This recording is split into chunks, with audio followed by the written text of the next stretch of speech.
Well, welcome to the Local League Shared Leadership Meeting. And I'm Mary Kay Oline Berkey of the League of Women Voters of Michigan Membership Leadership Committee. Membership Leadership Development Committee. And now I forgot one word. Denise and Paula mentioned to me that at a recent local league president's call, there was a request for a discussion about shared leadership options.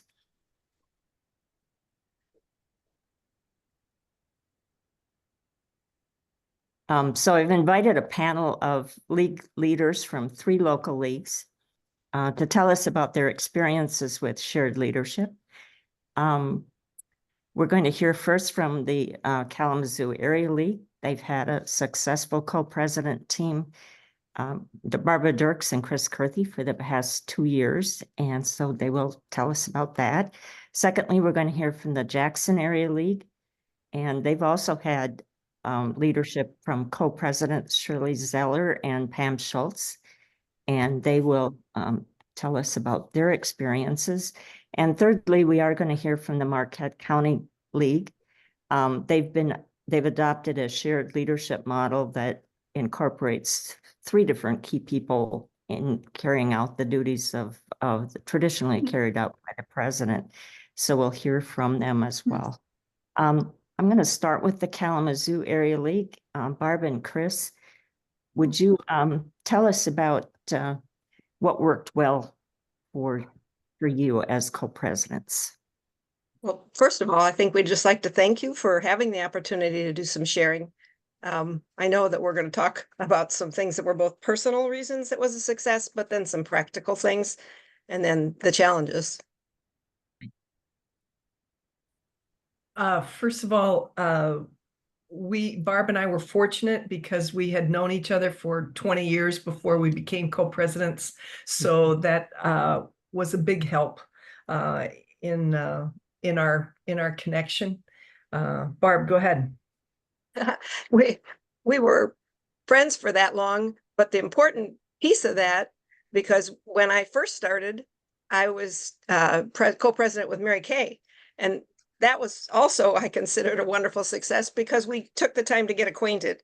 And so whether you're friends forever or just new friends, I think that piece of getting acquainted and finding out personal things about each other, and that leads to knowing what people are good at and what their preferences are.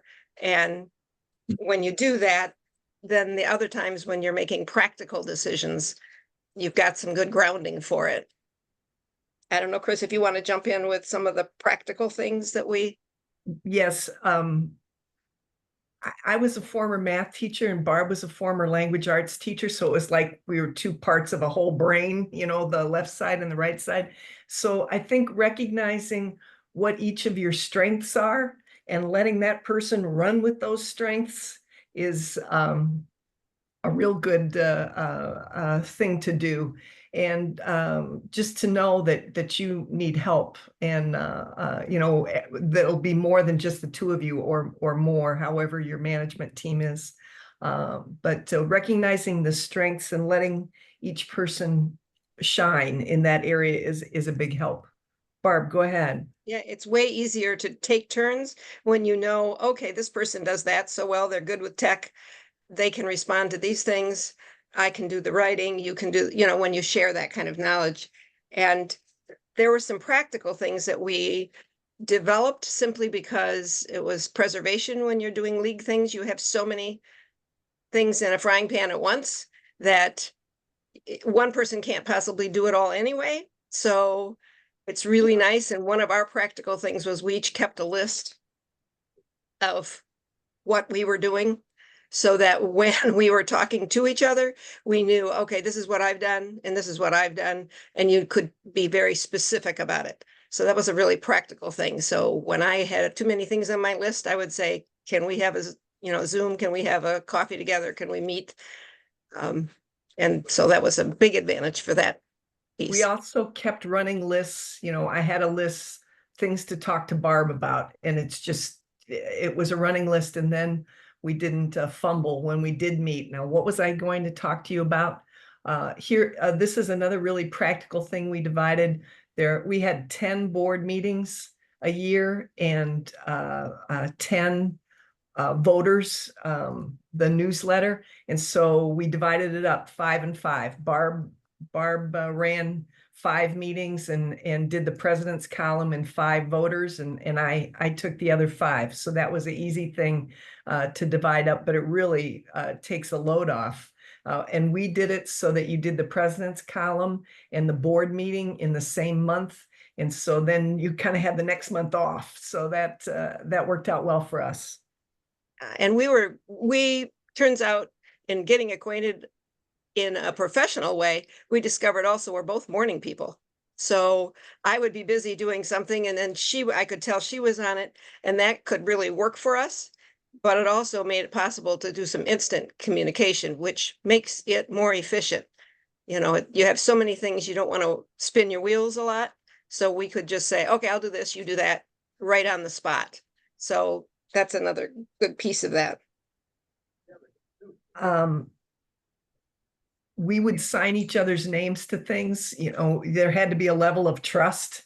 You know, we would just say from Barb and Chris, and Barb may have no idea that I was even writing this, but you know, we trusted each other. So that I think is a really important thing.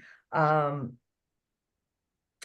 I think that piece of also of knowing right from the get-go who we were as people. So if Chris says, I'm going to take care of this, or if I say I'm going to take care of this, that was a piece of the trust. We didn't try to micromanage. We didn't second guess each other.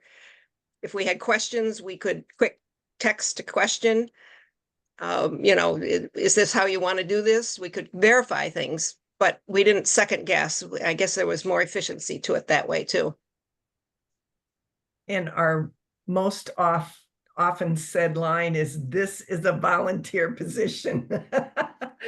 So That's the way realizing that you cannot do it all, that right. Yes, you want the moon, but we're only going to be able to settle for Earth.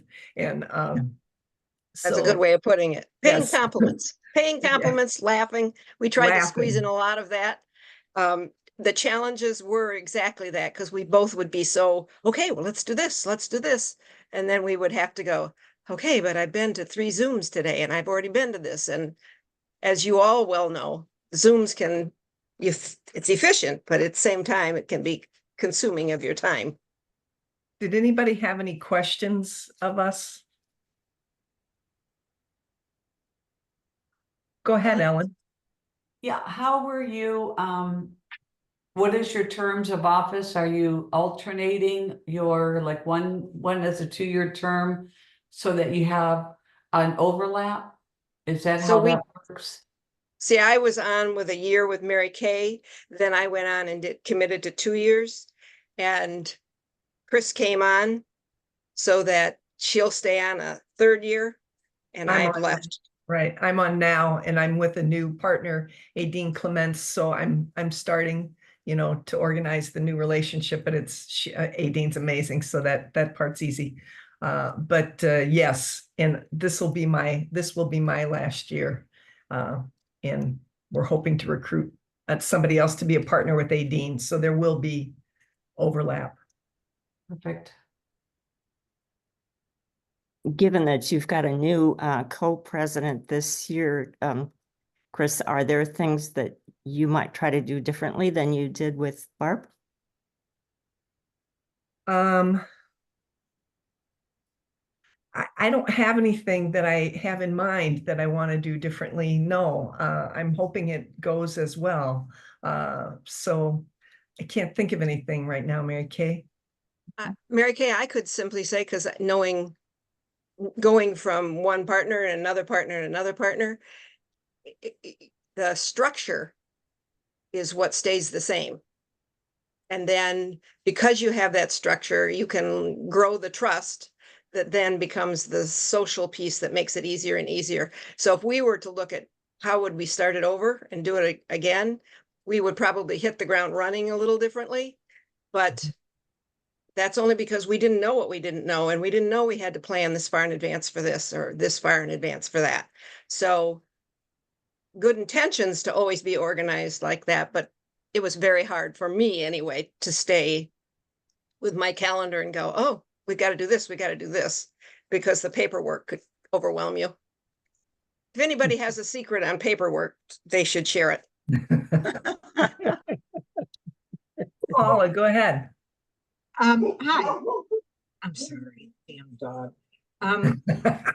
So it's very interesting to hear the way you operate, because frankly, it's pretty similar to the way Denise and I operate at, running the state as co-presidents.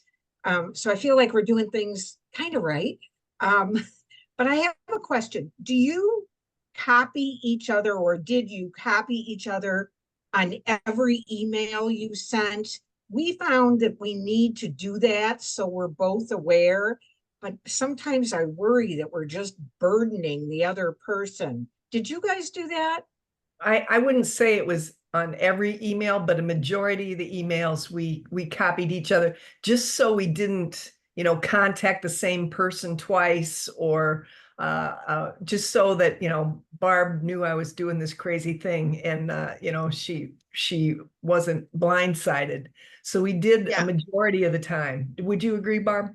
Yeah, and I was going to say, when there were events we were planning, we if I could remember to hit copy all, or reply all, but yes, we tried to do it that way. And there would be times when we didn't copy, and then we would have to take a text later and go, oh, by the way, put your name on something. But yes, because it was good to know. Now I have to go through and try to figure out how to get rid of all the millions of emails that we don't have to go back to. Thank you. Okay, any other questions for Barb and Chris? Mary Jo? Yeah, so I'm curious, so you laid out that you share running the meetings and the column, but in terms of, say, your board contacting you with an issue, have you divided, what one person's going to kind of do and the other one is going to concentrate on? Like in our league, we also have co-presidents, and one, at this point, it's kind of evolved. One is more administrative and one's more voter service. So I just wondered if you have any thing like that. I do the board of canvassers and the candidate forums. Barb does the events committee, and she's got you're invited, our social, and like we wrote a grant. Barb did the writing of the grant, so she's more of the writing, where I'm lucky to spell it correctly. So it was Barb, go ahead. No, I think you're right. I think where we have a membership committee, so we knew that person was in charge of membership. So we were very fortunate. We always felt like our board was so successful and had such good people on it that we knew those people were taking care of that. And then Chris did the things she likes to do, and I did the things I like to do, and the other things we did together. So yes, we organized and divvied it up. Okay, and your board knows that, obviously. Thank you. Ellen? Yeah, did you use, everybody, do you use like Google Drive to keep track of all your documents, all your reports, all your meeting notes and stuff, organized hierarchical? I'm not sure I'm saying that right, but so that both of you log in, or, is that like a shared drive? You both do you have to put those records somewhere? We have a shared drive. Okay. And our secretary organizes, our the board drive, and then she's got folders for us. So we have help in that area through Debbie. Does the secretary set the agenda, keep the notes, send out the notices for Zoom and so forth? We set the agenda and then share it with our secretary. And then Deb sends out the invitation for the board meetings and creates the framework for the notes. This is really nothing to do with shared leadership, but we have notes for our board meetings that we fill in the report before the board meetings. Maybe you all do that already and we're late to the game, but that has helped speed up our board meetings a lot, having the reports in there before the board meetings. But our secretary creates that framework, and then each person fills in the board report. Did that answer your question, Ellen? It does, but let's say it's your month to run the meeting, so that it's your month to do the agenda, it's your month to make sure the invites get out, and the other person can just twiddle their thumbs and just take a break. No, No, no the twiddling. pers- There's yeah, no no twiddling. twiddling. So the person, if it's my month to do the board, to run the board meeting, I start the agenda, but then I always run it past Barb, and I know I've, missed a couple of things, and Barb will tell me, no, what about this? So there's editing by the other person. You're never alone. You're never completely alone. And there's things that happen because of the divvying up of different responsibilities that all of a sudden you have to have a conversation at a board meeting. So you both need to feed into that for that reason. And one of the challenges we didn't mention, but is definitely a challenge, is scheduling Zoom. For us, just one person has to do the scheduling of the Zoom, because trying to log in and log off was frequently an issue to who then could run the meeting, who was going to be the meeting, and frequently it became an issue. Mhm. Okay, well, thank you very much, Barb and Chris. I appreciate Oh, your being Is with us. is there another hand? Susan? Yes, thank you. It's Susan. Yes, my question is, when your nominating committee met, how did they go about finding these, people who were interested in being co-presidents? Had you done a survey of your membership to find out some of their strengths and weaknesses, or what they were involved in? Because to me, it would be very critical to pick a co-president that could, like you say, morning people, or they're more detail oriented than not detailed. We So have I a mean, we have a strong membership person who does that, okay, and she does reach out and see if we have feedback or information about people, which is very helpful, because sometimes, like I knew that I was going to, after 3 years, step down, and Chris was going to go on, so we could talk about, oh, this would be a person I could work with, and then our membership person could approach them and see if they're interested. okay. And we talk as we're at events throughout the year. We have conversations with members. Like, I have an idea who might be interested in taking my job next. So we just keep our ears open and have conversations with members. And then you're Sure. sharing that with your nominating committee chair, right? Correct, Mary Kay. That's right. That's what I meant to say. Okay, keep our nominating committee in the loop on who they might approach for the next. One of our issues in our league has been, we've had all our board meetings via Zoom. And we've had like 2, sometimes 3 general membership meetings a year. The only time really the largest gathering of our group is our annual meeting. And, by then, that's when we need to be electing and appointing. So far, our president has been personally going out and gathering with the new members that have joined. She has a coffee with them, or a lunch sometimes with them, and meets to find out some of their strengths. So I think that's a Yeah. really good approach. We are in the same boat. We have all of our majority of our board meetings by Zoom. We have one in person in June, and the annual meeting. I think it's been easier recruiting co-presidents, when it is co-president, when they know that person knows they're not going to be alone, and that they'll have somebody with some experience. So I think that's been a help to our nominating committee. I also think because we frequently participate in like the voter registrations, we see other people in the league that show up places.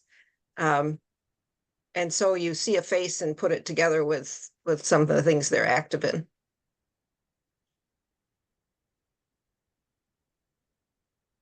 But, Oh, Nancy? Yeah, would you say at least one of the co-presidents should have served kind of a good deal of time on the board? Sure, yes. Chris had served a long time on the board, but I had served a short time, but I jumped into the co-presidency. And because I had a wonderful co-president who was patient with me, I Yeah. think that was good. Thank you, Mary Kay. Because do I'm thinking it's a complicated job. And if you're new to it, there's just so much you could miss. So I'm wondering if probably both people wouldn't have had to serve on the board, but probably one for sure. I think We you're both, right, Nancy. Yeah. we sometimes, both had, and the more roles you fill, probably the better it is. sometimes just observing your board and noticing who's active or seems really interested in leadership kinds of roles, that can be a person that you might want to approach about being a co-president, and then see how it might work out and share that person's potential interest with the nominating committee and kind of take it from there. Okay. Do the recruiting. At this point, I'm going to move on to the Jackson, where we have also have co-presidents, Shirley and Pam. Is Pam on?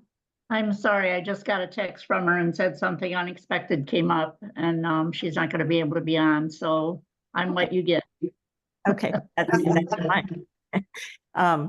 Well, I'm going to ask Shirley then for her input on what has worked well for her working as a co-president with Pam.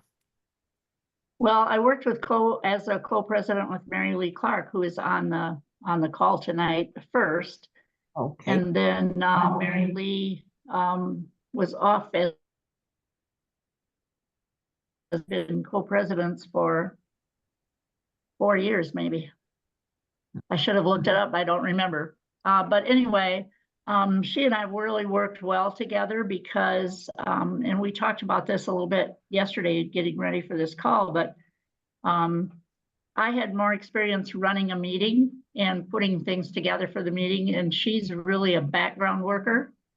And so I would put together the agenda for the meeting, and as the former people said, I'd send the agenda to her and say, did I miss anything? What can you add? You know, what else do we need or whatever?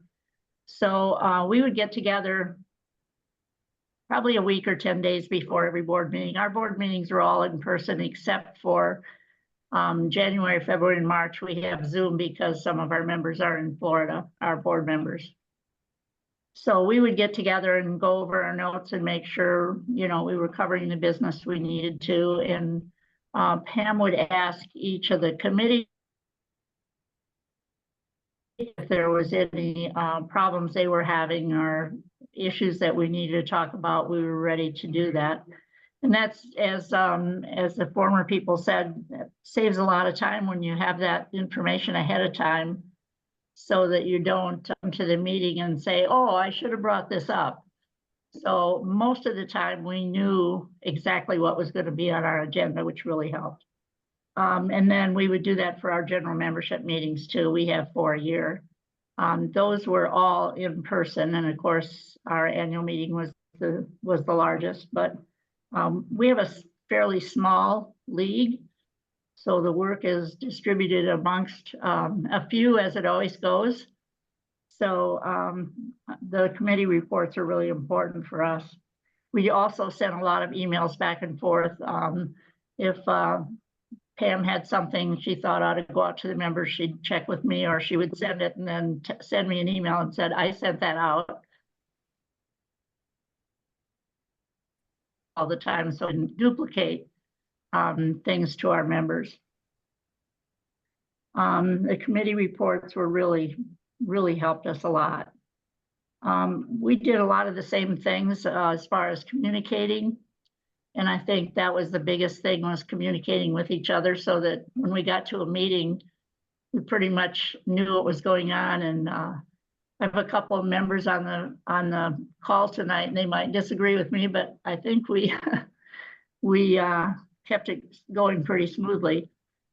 We have both stepped out of the co-presidency this year, so we have two new co-presidents coming in. They've both been on the board, so it's not like they're brand new to taking over as co-presidents, and that's Deborah Nagy. She's on the call tonight, and Linda Ferguson, which some of you know, the hat lady. So they have had their first meeting, I believe. I did not go to it because I'm not on the board now. And I actually had a lot of things going on, so I've had a pretty busy summer. But a couple of things that are challenges for us is getting volunteers. We have a lot of events coming up in Jackson, and we have a lot of things that we would like to be represented at, where we can register voters or tell them how to register, or, you know, give them information. And it's hard to get enough volunteers to take 1 and 2 hour shifts. So we pick and choose the ones where we think are going to give us the most bang for the buck, so to speak. For instance, we did one for the Civil War muster in town, and though there were a lot of people there, the nonprofit area didn't get a lot of a few, and had some good conversations, but we might not do that again because we didn't think we got the best bang for the buck on that one. But we have a lot of them coming up this summer, and people have been really working hard at it. And Pam's kind of taken over now the voter services stuff and doing a lot of work on that. And she's really good at the background and research work, and I was not as good at that. So I actually ran all the meetings as far as conducting the meeting and putting the agenda together with her help, and other members from the board. So that's about all I have to add to what the other two said. They covered a lot of the same kinds of things we do, so I won't duplicate that. But I think it's important to have co-presidents. There's a lot of work, and you don't feel quite as overwhelmed if you have two people kind of sharing it. Sure. Barb, you have a question? Oops. You're muted. You're muted. When you mentioned you have 4 membership meetings, did I Yes. hear that right? Yes. Were they well attended? Some better. One of the ones that we consider a membership meeting is our holiday event, and we quite often do something for a charity in town, like we did mittens one year, and we've been doing some things for a group that's doing stuff for girls in town. And so we've done that a couple of years, and we get a little bit better attendance at that. We have 50 members, 52 or 3, and we have probably 20 at a meeting. That's So, really Nice. good. That's know, very good. fantastic, but we try to have some speaker that has to do with one of our positions or one of our, or with our mission. We've had someone talk about the veterans program in town, and then we've had the gal from the place that does things for girls. I can't think of their name right now, but anyway, so we participate that way too, and try to have something that's interesting for our members to come to a membership meeting. And we try to have some snacks, so it's a little bit social. Very nice. So anyway, any other questions? I think that's about all. Okay. We Well, just started our Observer Corps during the year, and that, well, we started it a couple of years ago. And that's we haven't had anything that's moved up to an advocacy problem, so we're kind of slowing that down right now, and maybe after the election we'll pick that back up and get going on it. But Right now, we just haven't had, we've covered a lot of different, I think 12 different governmental meetings, but we haven't really had anything that was an issue that we needed to follow up on. So we're fortunate that way. So we've been busy with that. And our voter services, of course, we have quite a big crew on that. And Mary Lee is on the call, and she's just been gathering up postcards like crazy. I think she has almost all of ours addressed now, maybe. Mary Lee, can you add anything? You were co-president with me one couple of years. I think that, yeah, you came in with me to become co-president. Previous to that, I'd just been president. And it was really, to me, a real time of change when the increasing amount of information and requests from national as well as state just started increasing exponentially. And quite often you're trying to focus on one thing to do or the things to do with your league, and you get a request from national, and you feel like you have to drop everything, and it's really hard. And I think that for you and Pam, that's probably helped that there's been I presume there's been some division of that. To me, that's a difficult issue to break down or to do justice Good point, to. Mary Lee. Because it just keeps increasing, it seems like. I may be wrong. But Any questions or comments otherwise? Do you both leagues and all three leagues, do you have a defined voter service chair? So when you say someone, Yes. okay, that's a godsend. We don't have that one person yet. And so when, I'm curious about that, and it just seems to fall on the same people all the time.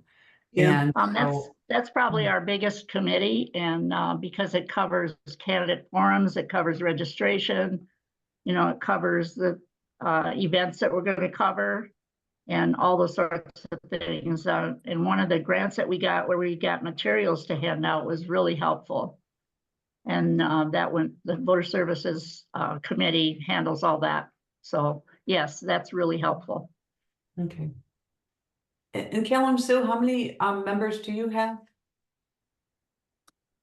We have over 200. I'm sorry. We have over 200. Wow. Do you- 240, I think, was the last count, Yes. 242. Wow. And we have 53. Wow. Okay. Yeah. That's why Big that's why difference. I asked about how many people attended. But we still have the same problems as you do, getting people to Yes. volunteer. Yeah. So Many people like to support the league with their dues, and they just don't have time or don't want to get involved or don't have the ability to get involved. We have some people that just couldn't get out to do stuff like that. So I think we'll do for the number of members that we have. Mm-hmm. Lena? Yes. It sounds like both groups so far, you're in the middle of it. You haven't just started it. You've done it for a few years. Yes. What would you recommend we try to do to start this in our league? How do we approach members? And because in our league, we've had three very strong leaders who really did a lot of work. So how do we now introduce it as a shared job that don't be so afraid? Well, I think you have to emphasize the work of it, because as we said, there's more and more requests from national. We have more and more opportunities from the state, and now we're going to be having the dues change. We have a lot of things going on, so I think it's really important to have two people in leadership capacity to share that well. I would think also that adding that topic to your agenda for several months would be a great idea, just in setting the stage for how people can share the workload. I know that both Chris and I appreciated meeting with Mary Kay when she was first past president, because we had questions. We didn't really know, okay, should we do this or that? How much to take on, and we could have that counsel. So putting it on an agenda so that you can have the advice of everybody on a board, and then also going back to the past presidents that were strong leaders for their opinions.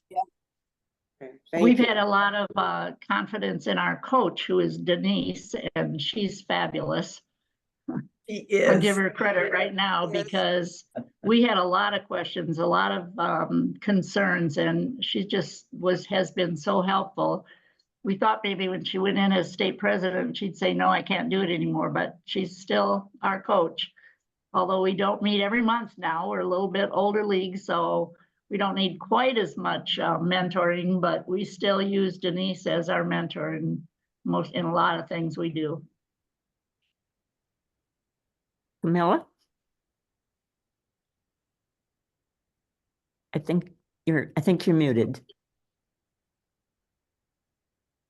I wanted to add something super, super practical, because I was Lansing area converted to co-presidents, and I had 2 terms. And if you want to do this and you decide to do it, make sure that you get your bylaws to fit, so that you don't have that one person at the annual meeting that says, wait, you can't do this. We have one of those, so we keep everything in line. And it's pretty easy to do. And Lansing area Really got important. theirs written so that we could go, it reads so you can have one president or co-presidents. It's a really practical thing, but if you're going to do it, keep it in mind to avoid confusion. Good idea. Good point. Yeah, Okay, thank you, Shirley. you're welcome. Your input, and we're going to move now to the Marquette County League. As I said, they've adopted a 3-person leadership team, and it includes, first of all, a communications coordinator and spokesperson, and that is Laura Sabo. And then there's a convener, and that's Joe Foley. And I know we have Joe with us. And also there's a liaison to the League of Women Voters of Michigan and the League of Women Voters US. David Allen, who is with us, held that position for a couple of years, I think at least. And I think Ruth Zeal has taken that over now, but I'm glad David is here to help respond to questions about how this new leadership structure works. Maybe we can hear from Joe first. Can you tell us a bit about your role and how it's going? So I'm the convener in the Marquette County. We went a little different route than the co-presidents. Basically, at the time, it was because I would not become a co-president. It was too much. I had been a vice president, a co-vice president, and we had a very strong founding president, Darlene Allen, who some of you probably know. And she's incredible, and she organized things amazingly, but there was so much work that basically we couldn't get even 2 people to handle that. So that's when we turned to the Michigan League, I think, and sort of frantically tried to figure out what else could we do, because everyone else was excited. We had a very strong working board. We just didn't have someone who wanted to take the leadership themselves. So happily, there is within the league bylaws a way to spread that responsibility out even further. So that's what we did. We decided, the board agreed. The board discussed it and agreed, and then we actually turned it to the membership as well. And we would do a 6-month trial of a 3-way leadership, and kind of went from there. And the convener is the person who does puts the agenda together. However, once I've put the agenda together from our calendar and from past minutes, what we need to be doing, I always send it to the whole board to say, what else? You know, what else do you want to put on this? So that's always shared. Yeah. And then I facilitate the board meetings and the membership meetings.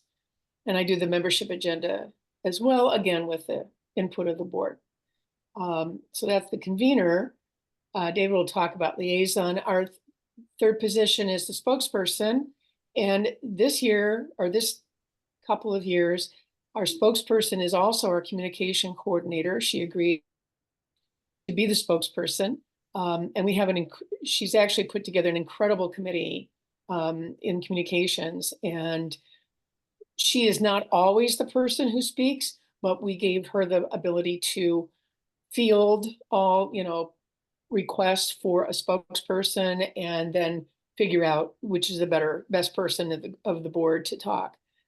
So we've spread things out. David should tell you about the league liaison, because I stayed far away from that. Yeah, so the liaison position is basically, so you can think of the convener as the face at meetings, at membership and board meetings, the sort of the organizational face. The spokesperson is the organizational face to the public.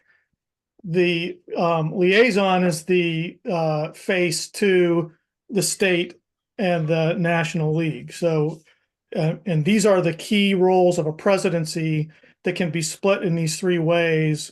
And there's this template that LWVUS came up with that we modeled this on.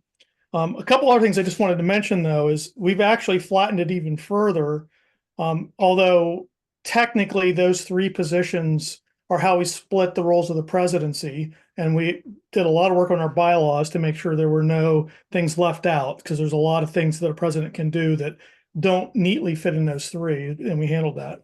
But we've actually, I would say now we've basically got 6 positions that are the leadership role. So we have those 3 that we just talked about, plus what you're used to hearing about in any structure, a treasurer and a secretary, and then our vice president of voter services. So those 6 people basically now do what Darlene used to do. And, I live with Darlene, so I can tell you that it is the biggest, hardest job she's ever had in her entire career. She was working, 40 to 60 hours a week for 6 or 7 years. And she was very good at it and it was great. But it just got to the point where she couldn't keep doing it. And as Joe said, we couldn't find 2 people willing to say, well, we'll do that. The other thing I just wanted to mention is I think you can think of sort of one president or co-presidents or 3 or 6 this way. The fewer people you have, the more efficient it is. It's very efficient to have a very good, capable leader who's doing all these things at once. And you do lose efficiency as you spread it out. But it is much more sustainable and also gives a greater feeling of equity and fairness to spread these things out. So it does take some additional work, I think, to spread it out further and further. But in my personal opinion, so far at least, it is working in Marquette. The 6 people work well together, and you have to have a good nominating committee to find people who are actually able and willing, and you have to find people who can work together. But if you're able to do that, I think that we found if you want to do as much work as we're doing in Marquette, you probably have to have more than one person. And if you're willing to do that work to make it feasible, I think it's worth doing. So we're very happy with it. And the last thing I'll say is, even when you spread it out, there still has to be somebody who sort of actually has their hand on the rudder of the ship. And that right now is Joe Foley for us.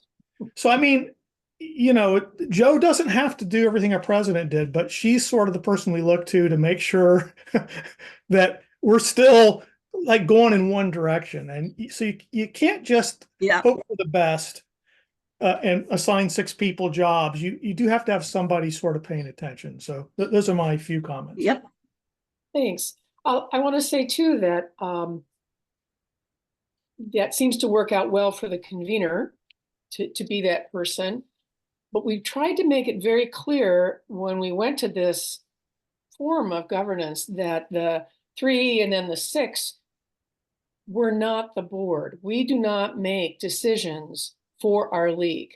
We keep things running, you know, we keep it alive, keep our finances true and all of that, but the board makes the decisions. And that's what I've done too. A problem comes up, or a thought comes up about how are we going to sustain this, or what should we do here? I don't make that decision. The 3 don't make that decision. We take it to the board and thrash it out there. Sometimes I think the board would like someone to just make that decision. But that's what I've resisted the most, because it's— How large is your board? The board is 10 people now. And we're hoping to increase that by a few. We have a really working board. Everyone on the board is a liaison to at least one of the committees, and is working in their area as well as on the board. Okay. Yep. What else was I going to say? Decisions. And we're, we should say, we're sort of in between the sizes that have been discussed. We're probably, usually we're between about 100 and 120. So we're not as big as the really big leagues in the state, but we're also not on the small end. We're sort of medium sized. Right. And we get an average around 35 members at our meetings, and we have most months we will have a membership meeting. I'd say at least 10 a year, wouldn't you, David? Yeah, 10 a year, 10 or 11. 10, 11. And we do board meetings in person. Our membership meetings in the warmer months are pretty much in person. We try to do some Zooms in the winter just to save some people some driving, because we're pretty big county, you know, and some people live pretty far out. But we have found that to sustain the work we're doing, and we've recently looked at last year's whole list of what we managed to do, and it just staggers us to look at it. And to continue that energy, we find that the face-to-face meetings are really pretty important. It raises the energy. You get to know people a little better than on Zoom, I think. There's more conversation before and after that's easy. You can, you know, little cubby holes and talk to each other. And that's become important to us, to be face-to-face as much as we can. We do use the Zoom when we have to. The membership seems to be pretty content. We did a 6-month evaluation and brought that to the membership and asked them if they thought things were going okay. Did they have problems, questions? And nobody did. We did the same thing with the board. And then we did it again at a year when we needed to make the changes in our bylaws so that the next election we could actually elect those positions rather than the previous positions, the president, vice secretary, stuff. So it was a little wild there, and I think maybe the membership got a little tired of my Zen diagram of how we interacted, but they seem to get it, or at least they seem to be happy that we're doing it. And Joe, I think you'll agree, tell me if you don't, but I think that not only are we doing as much as we did with a president, I think our trajectory, you know, we keep doing more. Our trajectory was not changed. It changed the style and how we did it, but I think that we've been able to continue to grow and to tackle new things and to change directions. And so I think it is working for us. I very much agree. I very much agree. And what we can do is we spin off things.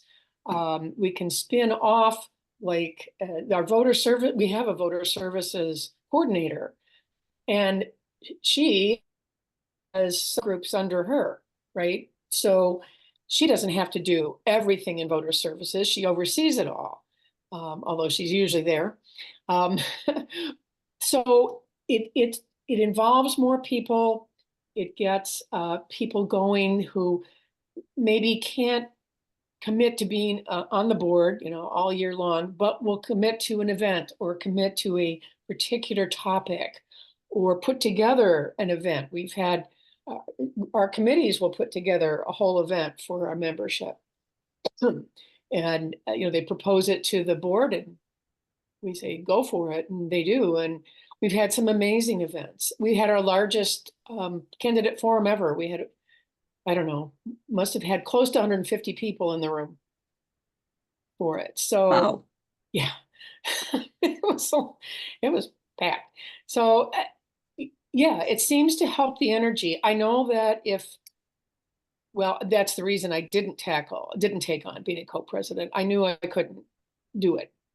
I just wouldn't have that kind of energy, or that would be all I could do. And nobody was willing to do that. And this way, we spread it out. There's also some presidential duties, and bless her heart, Darlene put a whole list together of presidential duties. So some of them fell in these 3 positions, but some fell outside of it, like who was going to answer the email?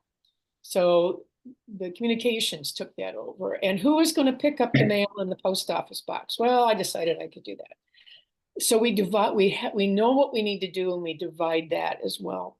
And we've been finding recently, as we are trying to help out our new secretary, that there are some secretarial duties that our previous secretary took on that don't have to be done by a board member, right? So we're finding an archivist. David is the webmaster, and we're using that to archive papers, right? I think that's what we're doing. Yeah.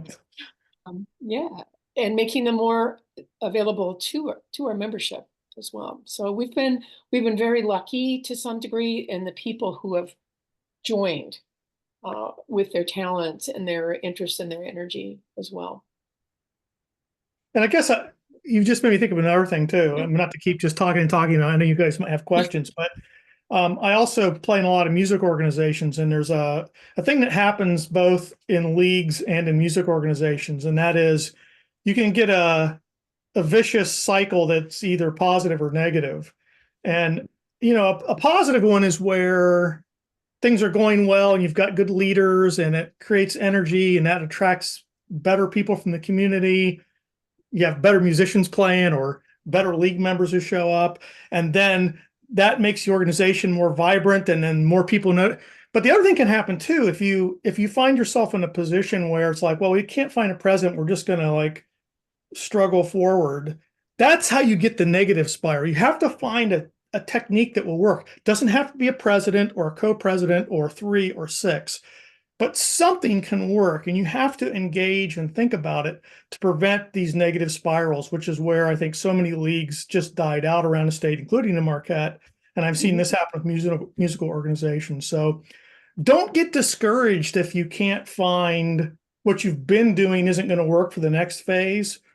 Maybe you can convince one of the LWVMI presidents to move to your league and take over as president, or maybe you can try one of these other structures that will work for you. And I think there's a lot of different ways to make these things work, and it's worth it. It's worth it to keep the energy going, and to not feel alone in it. I mean, you co-presidents seem to really work well together and support each other, and that's wonderful. I couldn't do this if I didn't feel like the board was not supporting me, but supporting our league, you know, and in it for fairly long haul. And we have fun too, most of the time.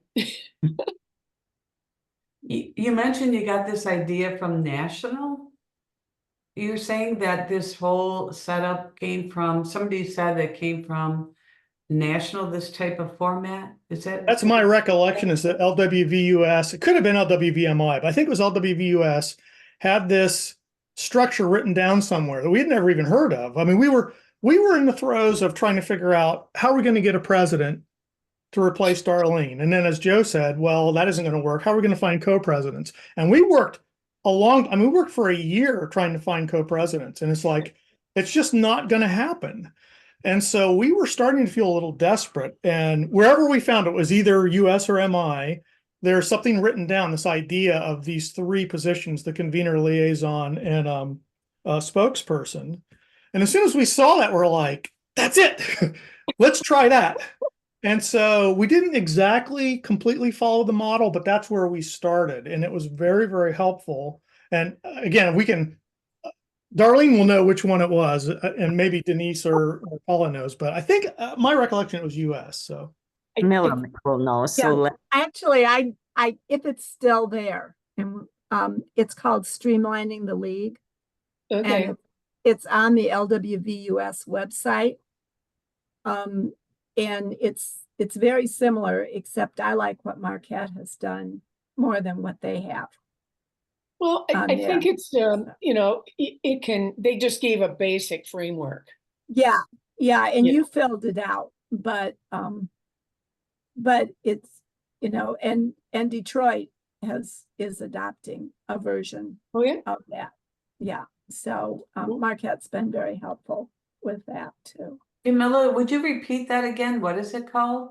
Streamlining the League. Thank you. And yeah, try the LWVUS website. I haven't looked at it in a long time. Well, maybe a year, but I'm assuming it's still there. I'm sure we could come up with a copy of the document somewhere in the archives, if it's not on their website. But I think we might have, probably talked to LWVMI first and got directed.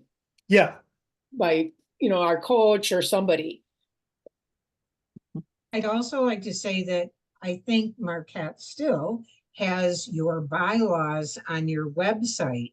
And if somebody wants to go and take a look at what how their bylaws have been changed to adapt to this, that's a very good resource. We kind of went the route of being as flexible as possible. So we didn't totally replace the presidential or the co-presidential models. We added, so it can be any of those as the board decides. So Paula, if you want to move to Marquette, we'll make you president. Yeah. We've got work. Shirley, you have a question. I want to go back to the candidate forums. Mm-hmm. Do you have any trouble getting two parties to? To come. We've done pretty well. The majority of our forums over the last 3 or 4 years have been local, nonpartisan races. But we have now completed 2 partisan primary forums. And that was for the 109th state representative. And each time we had, the first time we only had 1 Republican, 1 of 2. And this time we had 2 of 3. So we're getting there. And I think people really, really like that. I think that brought in not only a lot of questions, but a lot of people. We live streamed it and we recorded it. And we've had, I think we're 800 to 900 total views and streamers. And one advantage of being in a relatively small town is that sometimes not a lot's going on, and we've gotten to know our TV station, local TV stations pretty well. And we had all 3 of them there interviewing the candidates before the forum, and a couple of them put the whole forum, the whole 2 hours on their websites and news apps. So we're developing a relationship with them as well. And that impresses the viewers. We've been able to get our local candidates that are nonpartisans, but the state reps and the US, we just cannot get 2 parties to come together and talk. No, that's too bad. It really is. It is difficult, and we have unsubstantiated feedback that the Republican Party asked their members not to participate in this one, but they still did. And again, that goes to what Joe's talking about. It is a small community, and I think there's still a sense here in the Upper Peninsula that if you don't show up to a forum, you must be trying to hide something. And so that seems stronger than the party directives. So we have had pretty good luck, not perfect, but and I think it's building. I suspect that the next time we do this, we'll probably have everybody show up because enough people are watching that they'll start to see the advantage, I think.